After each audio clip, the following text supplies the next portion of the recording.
Okay, so I'm going to race on a little bit now, because what happened then, I went on this Egypt trip, didn't quite remember everything, as per the promise, but I did remember an awful lot. And it's strange, because I'd been to Egypt probably 3 times before, so this is my 4th trip, and this trip actually incorporated a cruise along the Nile, going to the same temples that I'd been to some years before, and I didn't remember anything about them at all. But having been this time, afterwards I could remember all the names of the deities, I could remember which temple went with what they looked like, what animals represented them. So it certainly was a really big shift for me in terms of my Egyptian knowledge. And I still don't understand why that first trip I didn't get it. Maybe I wasn't ready, or the energies of the earth weren't ready, or I was still into my denying healing existed sort of phase, I don't know. Or not so much denying, but naive a bit really. So I went on that trip. When I came back from the trip, I was doing a healing course, and it's the first time I hadn't done one with my sister, because at this point she'd become published. She's a published angel author. And we used to run all our courses together, but because she was getting quite busy with her writing, she said, oh, run this one on your own. And so the girls who came to it, 2 of them had had a really amazing healing session. One of them had been told she couldn't have children, but actually ended up having a baby within a month or 2, or getting pregnant within a month or 2 of the healing system. So they were very, very empowered and feeling good about Sekh Em generally. So when they came on the course, I just said to them, I've just come back from Egypt, and one of the things I might do in the future is replace this symbol, this Tokyo symbol, with the act symbol. And one of the girls said, oh good, are you going to do that with us today then? And I said, no, that's just a theory. She said, oh no, I'd like that, that sounds really good. So I objected for a couple more minutes, saying that I'd like to have practiced it on somebody first, but she was very keen. And being pregnant actually meant that her baby was going to get the attunement as well, so that is quite a big responsibility. But the 3 of them discussed it, and they said, we'd really like you to trial this system on us. So that's how I ended up, because the Terramai system is fabulous. It's another system. If you decide you're interested in Sekh Em, you might decide to go and study that for yourself. It's a very good system. But one thing they do say is that the masters who are teaching it should not deviate from the particular routine itself, and that's a standard quality control procedure, so I don't object to that. But of course, once I started doing my own thing, it wouldn't be appropriate to call myself a Terramai healer anymore. So I broke away from that, and it didn't get its name straight away, my system. And to start with, it was only a slight variation. But what happened next was, again through synchronicity, I found myself meeting this gentleman called Hakim. This is Hakim, not the lady next in Christine, who was on one of my trips. And Hakim, who told me he was 82, and I think he'd been 82 for at least 10 years, so I've no idea how old he was really. But he's a very regal man. He's died now actually, but he was a very regal man, and stood very tall, which is unusual for an Egyptian really. He was probably over 6 foot, very, very dark skinned, probably from Nubian background, and he would not call himself a Middle Eastern man. He was very much, I'm African, so definitely probably from the southern part of Egypt, his lineage. And his full name was Abdul Hakim Awayam. And he was described as an oral tradition wisdom keeper. So his whole philosophy and his purpose in life was to pass down what they believed happened in ancient Egypt. They didn't even call it Egypt. The word Egypt is derived from the Greek. From the phrase hit kar patar. There's a big, do you know they're called stelos, the large stones where they put all the hieroglyphs in.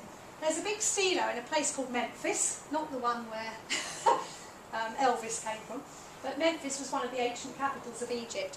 And in Memphis there's a stone which somebody's written about the town, just saying I come from the land of the deity Ptah, and that's what this came from, hit kar patar, and that became, Hit-Giptos became Egypt. So it's not a word that means anything to the people through the oral traditions. So the first thing they do is call themselves Cometians, and their land is Kent. This is how you pronounce it, Kent. It's usually spelled, sometimes it's spelled with an E there instead of an I, Kent. And it means the black land. That's the true definition of it. The general view is it was called the black land because of all the silk from the Nile. But I think it could have been because their skin was very dark.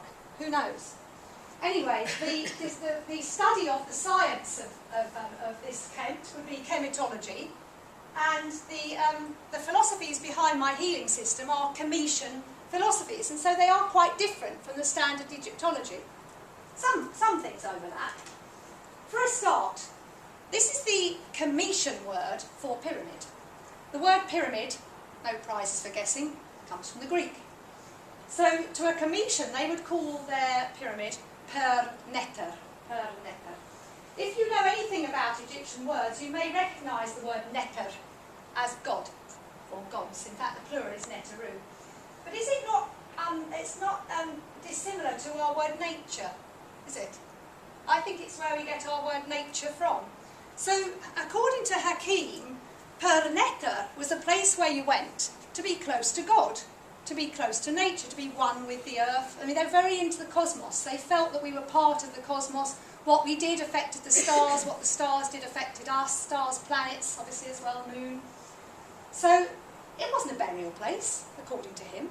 Some of the pyramids were, but the three main ones in Giza, he says, no way that they were anything to do with burial. I mean, certainly the main entrance to the pyramid is actually smaller than the sarcophagus, which was found inside it. The sarcophagus didn't have a lid, and there's no decoration inside the chamber either, which normally burial places would have had. So there's a little bit of anecdotal evidence as to it not being a burial place, but you know, it's steeped in Egyptology that that's what they are. But according to Hakim, it was a place where you went to be close to the gods, to be close to nature, and the sarcophagus was almost certainly used as an initiation chamber for people who were training in healing and earth energies. So coming back to the word Sekh Em, I spell it like that, S-E-K-H-E-M, Sekh Em. You may have seen it spelt in all sorts of different ways, S-E-I-C-H-E-M, S-K-H-M, S-I-K-K-I-M, lots of different spellings. The reason for that is because the Egyptian language didn't have any vowels. So it was just a series of consonants. So the spelling, when it's made into an English word, is just going to be however the person who teaches that system wants to phonetically spell it. But they're all working with the same energy, but they're interpreting it differently. It's a bit like taking Christianity and saying, well, a Catholic might see it differently to Church of England. It's all going back to the same teachings, but the interpretations and the way of working with it vary.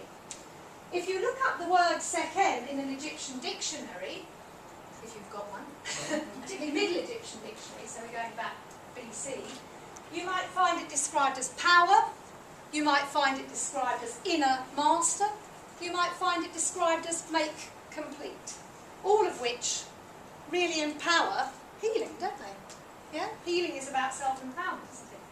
And connecting with your inner master. Now this is a funny little thing, I like playing with words, but if you take the same expression and instead of having Sekh Em, you call it Sekh Em, you're then saying born from Egypt.